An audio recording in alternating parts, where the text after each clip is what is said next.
kamida warbaahinta caalamka ayaa ka hadlaya markab nooca gujiska ah oo dhulka sagxadda hoose ee badda ku socda oo nuclear xambaarsan gantaalo nuclear wata ayay Mareykanku waxay u direen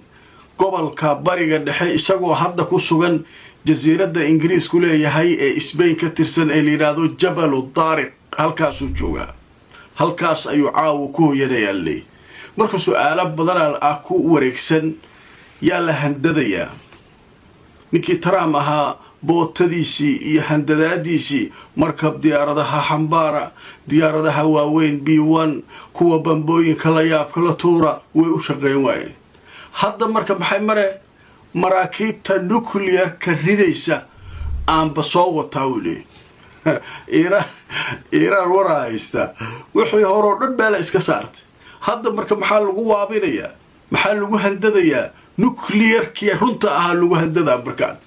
marka sheeko marka waa soo kululaanaysaa xaalku halkaas u bara sheekada marka goormay ku soo aadaysaa xilli Iran ay waxay rabto inta qortay Trump u dirtay tiri waxa rabto samay isagoo uu xanaaqsan yahay marka halkaas marka maxaa ka dhici doona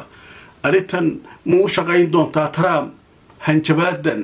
iyo cagajugleynta nuclearka aan wataa markan ma u shaqayn doontaa kuwii hore waa shaqayn waayeen haddaba marka aan tuso telefishinka la yiraahdo Sky News qaybtiisa af Carabiga ayaa wuxuu qoray warbixin uu leeyahay iyadoo wada hadalladu ay mugdi soo galeen u dhaxeeya Mareykanka iyo Iran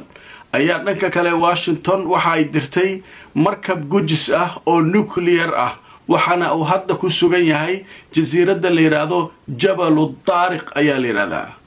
hadaba warbixin laga soo xigtay ciidamada badda Mareykanka waxay sheegeen gujiskooda nuclear-ka ee la yiraahdo USS Alaska iyo isagoo ka mid ah gujisyada nuclear-ka Mareykanka ee la isku yiraahdo kooxda Ohio ayaa waxa uu hadda ku sugan yahay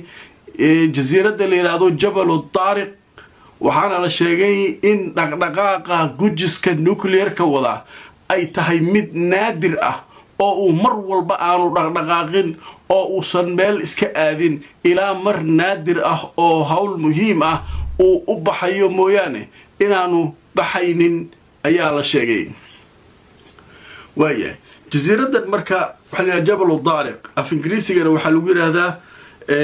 Gibraltar